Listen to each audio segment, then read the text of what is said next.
voudrais d'abord vous accueillir avec beaucoup de chaleur et me réjouir de ce qui devrait être ma dernière interview en ma qualité de gouverneur de la région de Tamba, ici dans les bureaux de la gouvernance. Avant d'en venir à la réponse à votre question, je voudrais qu'il me soit permis de saluer d'abord vos deux présidents directeurs généraux, le président Mamadou Boy Diallo et le président Maké Danyoko. Des jeunes que j'ai découverts ici, que j'ai pratiqués, que j'ai connus et qui ont travaillé avec moi pendant 4 ans, 4 mois. Et je pense que ce n'est pas la première fois que je leur adresse mes vives félicitations pour l'initiative difficile qu'ils ont prise de pouvoir donc lancer des groupes de presse au niveau du Sénégal oriental. Et je prie que le Seigneur accompagne ces deux groupes de presse que sont Weli Média et Alkouma Média. Je dois dire que, comme la plupart des Tambacoundois, je suis habité par un sentiment double. Le premier sentiment, c'est vrai que ce n'est pas une tristesse, mais il ne me sera pas facile de me séparer des Tambacoundoises et des Tambacoundois avec lesquels j'ai vécu pendant 4 ans, 4 mois. Pour l'essentiel, ils m'ont témoigné de leur solidarité, ils m'ont exprimé leur disponibilité et pour la grande majorité, ils ont formulé des prières pour la réussite de ma mission. Donc une telle relation qui a été fondée sur la générosité, sur l'envie de faire progresser Tamba, ce n'est pas facile de pouvoir y mettre un terme. Par ailleurs aussi, j'ai un sentiment peut-être de reconnaissance. D'abord à l'endroit de mon Seigneur, le maître des destins, un sentiment de reconnaissance à l'endroit de mes parents qui ont tout fait pour que je devienne celui que je suis aujourd'hui, mais surtout aussi un sentiment de profonde reconnaissance à l'endroit du chef de l'État qui m'a renouvelé sa confiance en me confiant les destinées de la région de Thiès. Donc sous cet angle, on a un peu de fierté, mais globalement, ce n'est pas de gaieté de cœur que je vais quitter cette région que j'ai tant aimée pendant 4 ans, 4 mois. Pour ce qui concerne d'abord le premier élément, les chantiers achevés, pour l'essentiel, ils ont concerné les infrastructures. Infrastructures routières, infrastructures énergétiques et également les programmes d'urgence que l'État a mis en œuvre. Vous êtes tous témoins, pour m'avoir accompagné sur certaines tournées économiques, du suivi qu'on a fait pour une correcte exécution du chantier de la route Tamba-Goudiri-Kidira-Bakel. Nous nous sommes battus pendant 3 ans. Nous avons suivi en tout cas la progression des travaux et nous n'avons jamais manqué de rappeler aux entreprises et à l'AGEROUTE que cela relevait d'une priorité. Cette route de désenclavement de la partie est de notre pays est très, très, très importante. Elle est importante économiquement parce qu'elle permet de désenclaver cette partie du pays. Elle est importante d'un point de vue sécuritaire parce qu'elle nous permet d'assurer la sécurité des personnes à la frontière. Elle est même importante diplomatiquement parce que c'est elle qui ouvre le Sénégal sur les pays de la CEDEAO. Elle a été réalisée dans les normes et standards internationaux. Mais à côté, vous avez également constaté qu'elle a eu un très grand volet social, ce qu'on a appelé les réalisations connexes. On a fait beaucoup d'écoles le long du tracé de la route. On a construit beaucoup de postes de santé le long du tracé de la route. On a fait beaucoup de forages et également on a beaucoup électrifié sur cet axe Tamba-Bakel. Sous cet angle, c'est même la géographie de la région qui a un peu connu un changement positif et je crois que nous devons nous en féliciter. Personnellement, quand j'arrivais ici en 2019, il fallait toute une journée, voire même plus d'une journée, pour allier Bakel en partant de Tambacounda. Et c'était pareil quand on quittait Bakel pour venir sur Tambacounda. Aujourd'hui, en 2h30, maximum 3 heures de temps, nos citoyens quittent Tambacounda et arrivent à Bakel dans d'excellentes conditions. Je me félicite beaucoup de l'achèvement de ce projet majeur que l'État a mis en place. À côté de ça, vous êtes témoin avec moi du suivi que nous avons fait pour la bonne exécution des programmes d'urgence que l'État a mis en place. Promoville, PUDC, Puma, PACASEN et les autres programmes dans le domaine notamment de l'énergie. Vous avez également constaté avec moi que les villes ont changé de la façon la plus positive. Celui qui était resté 5 ans sans venir à Tambacounda, chef-lieu de région, s'il arrive aujourd'hui à Tamba, il devrait constater le changement qualitatif du visage de notre commune chef-lieu de région. On s'est battu pour que les routes soient faites, elles sont importantes. On s'est battu pour que les pavages soient faits, ils sont importants. On s'est battu pour que l'éclairage soit achevé, c'est très important. On s'est battu pour l'assainissement de Tambacounda. Et vous avez dû constater que grâce à ces travaux, depuis 2 ans, nous souffrons moins des inondations qui étaient le lot de la commune de Tambacounda. Ce que je vous dis pour la commune de Tambacounda est valable pour la commune de Bakel. Elle a fortement changé de visage. C'est valable pour la commune de Kidira qui a fortement changé de visage, avec plusieurs kilomètres de voirie interne et plusieurs kilomètres également d'éclairage pour améliorer les conditions des populations.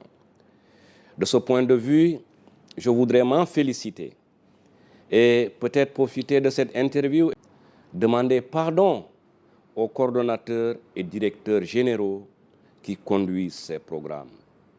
Je leur ai mis la pression, quelquefois au-delà du raisonnable, mais l'envie de résultats pour la région expliquait mon attitude vis-à-vis d'eux. J'espère qu'ils me comprendront parce qu'à l'arrivée, les populations de Tamba sont satisfaites, le gouverneur et son administration sont satisfaits, mais également eux, en tant que coordonnateurs et directeurs généraux, ils sont particulièrement satisfaits. Nous avons également utilisé beaucoup de notre énergie pour que la ligne de transport d'énergie qui quitte Tambacounda pour aller d'abord vers le Mali, ensuite vers la Guinée et à l'intérieur du pays soit une réussite. C'était 223 km de ligne et ce n'était pas évident. Mais grâce à la compréhension des populations, nous avons conduit ce projet avec la cellule OMVG, OMVS et avec les autorités administratives, les maires et les chefs de village. nous avons pu indemniser tout le monde et nous avons accompagné ce projet majeur pour le Sénégal et pour les pays avec lesquels nous partageons les deux organisations.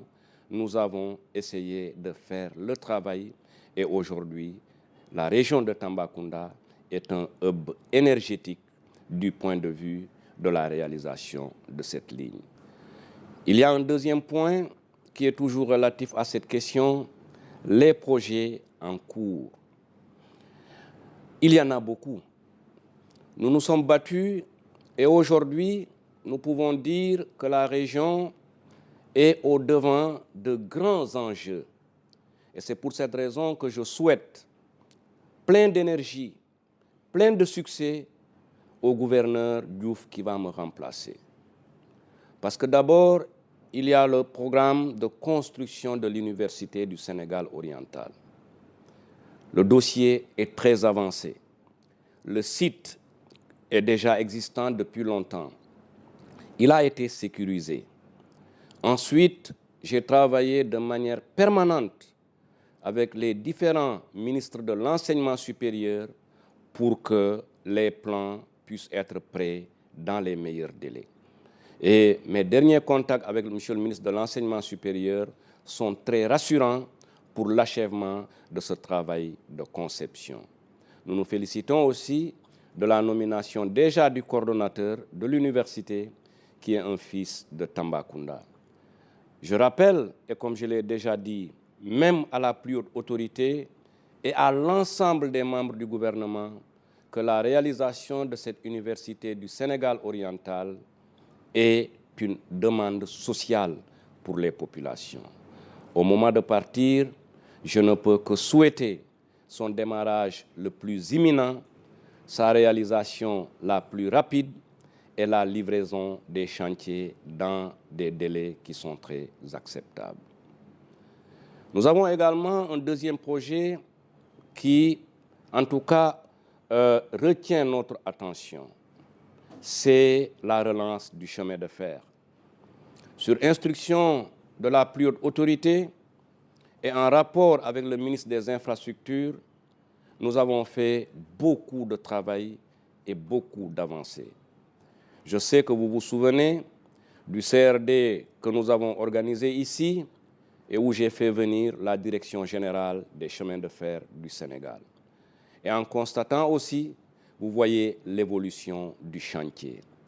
Concernant ce projet important pour Tambacounda en tant que région, je reste confiant que les trains vont siffler peut-être dès janvier 2024 en direction de la gare de Tambacounda. En tout cas, c'est avec grande fierté que nous avons conduit également ce projet de relance du chemin de fer.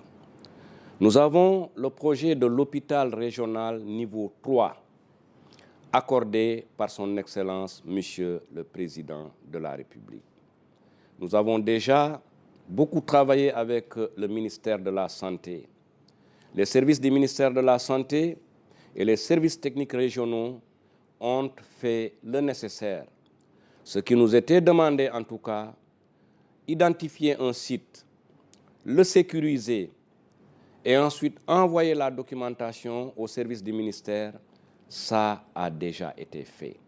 Sans doute qu'ils sont en train d'avancer dans l'élaboration des documents. Ça aussi, peut-être qu'on devrait voir très rapidement le démarrage des travaux de l'hôpital de niveau 3 de la région de Tambacounda. Et un hôpital qui se justifie du fait de la position stratégique de cette région. C'est vrai qu'on a déjà un bon hôpital à Kédougou, on a un bon hôpital à Kaffrine. Mais celui qui a été accordé par l'État pour Tambacounda sera d'un niveau supérieur à ces deux hôpitaux, avec toutes les spécialités et avec toutes les compétences. Je pense que si cet hôpital se réalise dans les délais prévus, ça va soulager les populations de cette partie du pays. Et il nous permettra même d'accueillir des frères qui nous viendront de Mauritanie pour des soins, des frères qui nous viendront du Mali pour des soins, des frères qui nous viendront de la Guinée pour des soins, des frères qui nous viendront de la Gambie pour des soins. Ça pourrait même être un hôpital international. Le chef de l'État, dans le cadre de sa vision du PSE, a retenu qu'on devrait mettre un terminal à conteneurs que d'autres ont appelé port sec à Tambacounda. Dans ça, nous avions une part du travail. Et je peux dire aujourd'hui aux populations de Tambacounda et aux populations du Sénégal que ce qui était attendu de nous, nous l'avons déjà fait. Le site est identifié. Nous avons un bon contact avec les autorités nationales. Nous avons enregistré l'arrivée de 3 missions qui sont retournées et sont en train d'élaborer les documents qui vont permettre le lancement des travaux de ce port sec. Ce qu'on peut appeler la spécificité de l'administration de Tambacounda. Cette initiative de sortir régulièrement pour aller à la rencontre des populations que nous administrons. Pour rappel, d'abord, je dois dire que c'est un choix que j'ai fait avant d'arriver à Tambacounda. C'était pareil à Matam, quand j'y étais, et c'était pareil également dans les autres circonscriptions où j'ai été. Du point de vue d'abord de l'analyse, je considère que cela procède du respect et de la considération que l'État doit à ses administrés. Se déplacer, aller à leur rencontre, découvrir les localités, être informé des difficultés et essayer de leur apporter des solutions. Donc, à chaque fois que nous sommes sortis, c'était pour aller être proche de nos populations, être à l'écoute de ce qui constitue leur principale préoccupation. Et enfin, essayer d'apporter des solutions. Vous avez été avec moi pour l'ensemble de ces CRD délocalisés, où l'équipe régionale du développement se déplace dans les différents coins de notre région et y organise une journée de travail. Cela nous a permis de connaître la totalité des communes de la région de Tambacounda. Depuis le lointain Payar, Koutiaba Wolof, jusqu'à la zone frontalière de Kenyaba. Pour qui connaît la zone, il sait que c'est un vaste espace. De Dialakoto à la lointaine commune de Moudiri, partout nous avons été. Et à l'occasion de ces déplacements, nous avons pu prendre en charge les préoccupations des populations. Il y avait des solutions qui relevaient du niveau régional, nous les avons apportées. En termes d'accès aux soins de santé, en termes d'accès à l'éducation, en termes de désenclavement avec les pistes, en termes de dotation d'ambulances pour les postes de santé. Et il y avait d'autres préoccupations qui dépassaient les capacités du niveau régional. Ces préoccupations ont été répercutées au niveau national, au niveau central. Donc, de ce point de vue, on estime que c'est cela qui a permis davantage à la région de voir les problèmes, trouver des solutions. Il y a eu beaucoup d'engagement. J'ai veillé à ce qu'ils soient respectés de notre part. Jusqu'au dernier CRD que nous avons organisé à Dialakoto pour prendre en charge la question de la route qui devrait quitter Djenou-Diala pour aller à Massadala.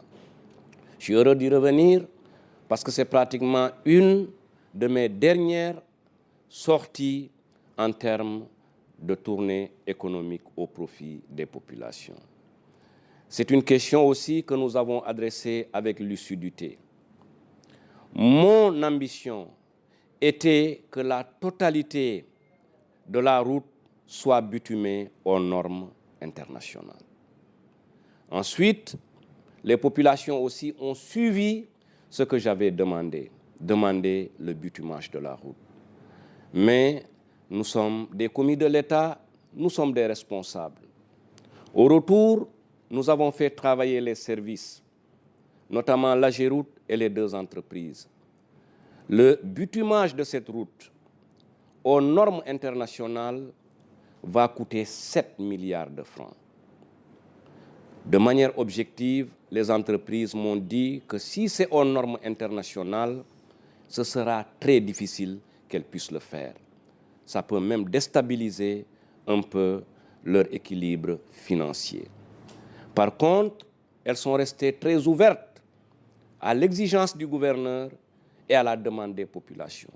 Nous avons retenu l'option de route revêtue, en priorité d'abord sur toutes les parties de villages qui sont traversés. Ça nous permet de préserver ces villages des méfaits de la poussière et ça nous permet déjà de progresser. Donc, cette première, en tout cas, phase sera réalisée et je souhaite à l'équipe qui va me remplacer de continuer à mettre la pression pour que le reste puisse également être revêtu de telle manière que nous ayons une route qui part de Djenou-Diala vers Mansadala et dans laquelle les populations vont se retrouver. L'autre élément aussi, nous avons beaucoup travaillé avec les entreprises. D'abord, nous les avons remerciées pour l'effort qu'elles ont fait en termes de responsabilité sociétale d'entreprise. Mais nous avons demandé encore qu'ils en fassent plus. Nous aurons tous les villages qui vont être électrifiés. Nous aurons des postes de santé, enfin une case de santé à Djenou-Diala et un poste de santé à Mansadala pour aider les populations dans ce domaine. Nous aurons également des écoles qui vont être clôturées. Ça, ce sera l'impact social de la présence de ces entreprises dans cette zone de notre région. Depuis mon installation, vous m'avez suivi. Je n'ai caché à nulle personne que ma première priorité était de travailler à assurer la sécurité des Tambacoundois et la sécurité des biens des Tambacoundois. Ça n'a pas été un travail facile, puisque quand nous arrivions, nous connaissions tous la situation de la région. Dans les statistiques, on était jusqu'à 18 braquages, coupures de route, attaques de points d'argent, avec quelquefois même des conséquences mortelles sur les personnes qui sont attaquées. Nous avons dit que cela n'est pas admissible et cela n'est pas concevable dans un État. Nous nous sommes réunis, nous avons réfléchi ensemble, nous avons écouté les responsables des forces de défense et de sécurité et nous avons défini une doctrine. Cette doctrine, c'est zéro compassion, zéro pitié à l'endroit des bandes de malfaiteurs et des bandes de braqueurs, des bandes de coupeurs de route qui empêchent à la région de dormir tranquille. Nous avons également mis en place un dispositif. Parce qu'une chose est la doctrine, une autre chose est de traduire cette doctrine en action concrète.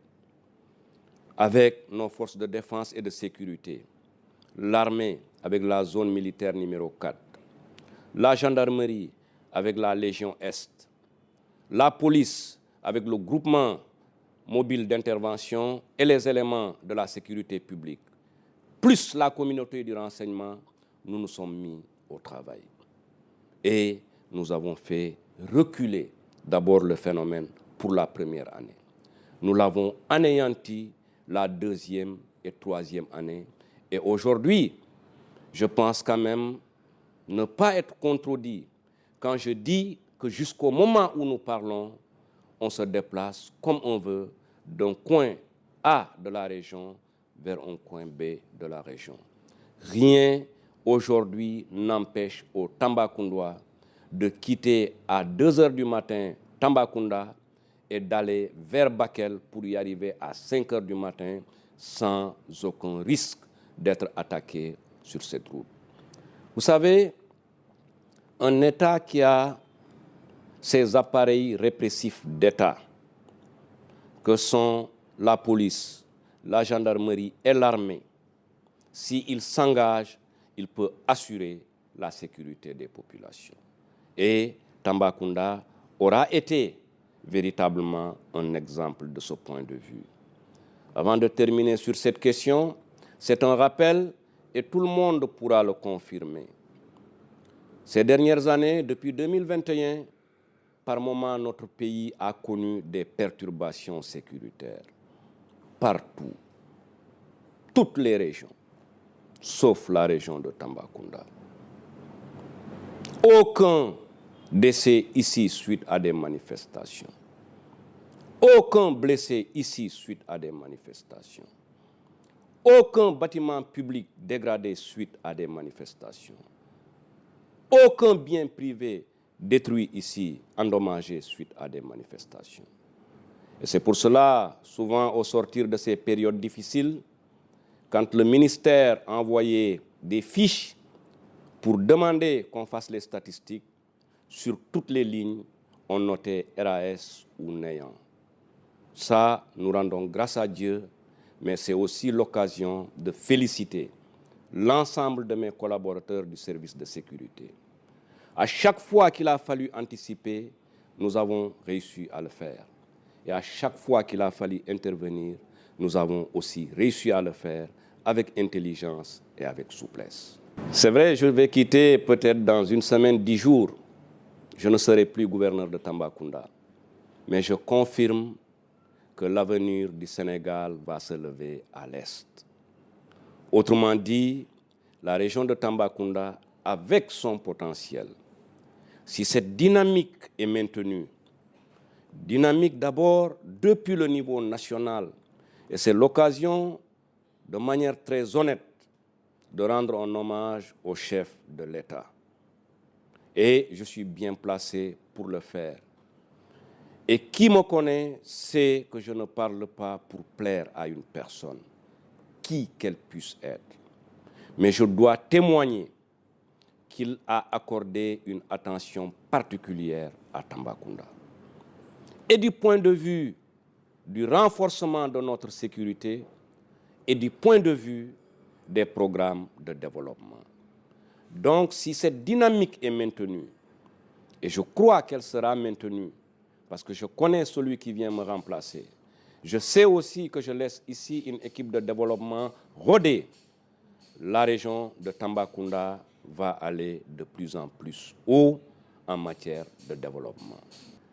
Vous devez vous souvenir qu'en prenant service en 2019, j'avais clairement dit qu'entre plaire aux Tambacoundois et être utile aux Tambacoundois, je choisis d'être utile aux Tambacoundois. C'était le paradigme de départ que j'avais installé entre les acteurs et moi-même. Et je n'ai pas varié. À la place de chercher à être applaudi ou à plaire, j'ai cherché à être utile parce que je visais des résultats. Et dans ça, vraiment, je voudrais remercier la jeunesse d'une grande valeur en dépit de la diversité des acteurs. Tous ont compris que nous avions besoin de calme, de stabilité et de ne pas montrer la région au niveau national et international comme une région d'instabilité ou une région de manifestation permanente. J'ai dit aux jeunes que mes bureaux vous sont ouverts, les bureaux des préfets vous sont ouverts, les bureaux des sous-préfets vous sont ouverts, parce que nous sommes là pour vous. Les préoccupations ne manquent pas, mais s'il y en a, venez nous voir. Et en toute sérénité, en tout calme, nous essayons de voir quelles sont les meilleures solutions. Et c'est ce que les jeunes ont fait. Ça fait 4 ans, 4 mois que je suis là.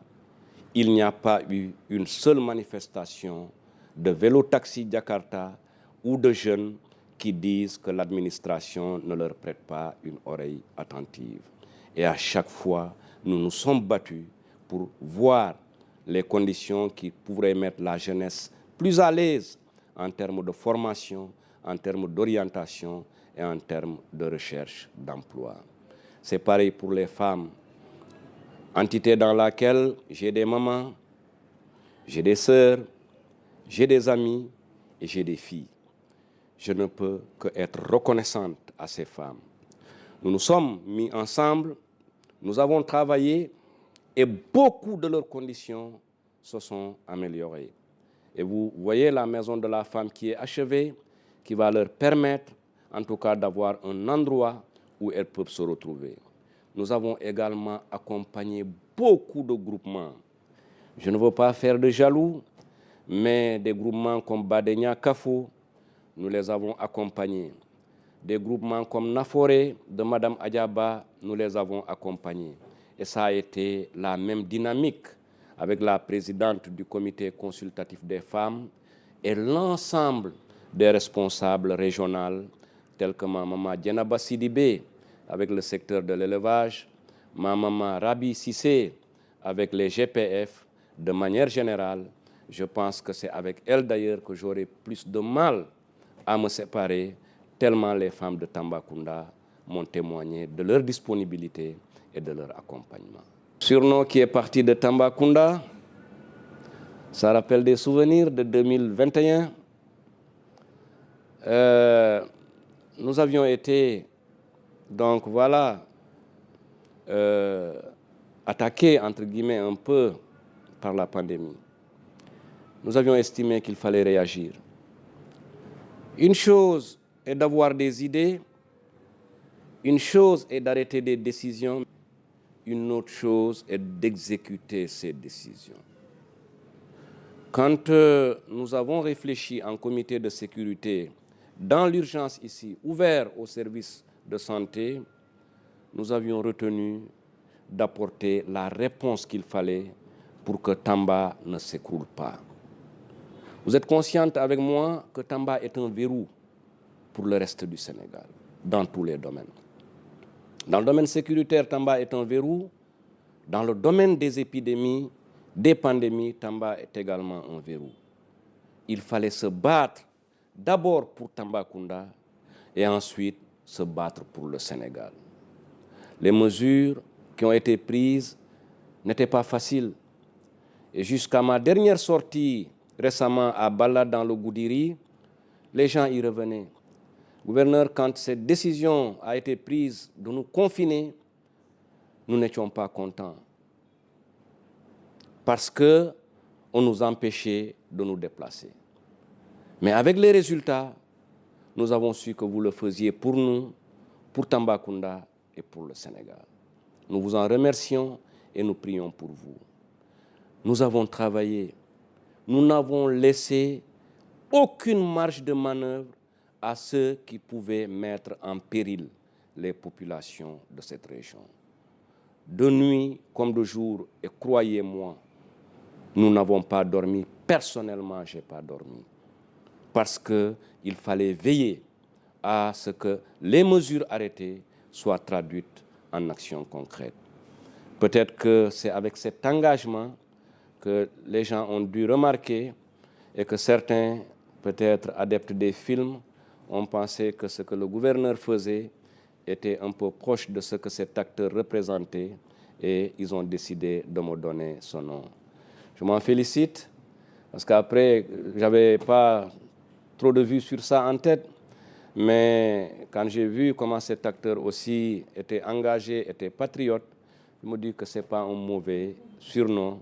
Je voudrais remercier ceux qui me l'ont donné durant cette période. Merci à eux.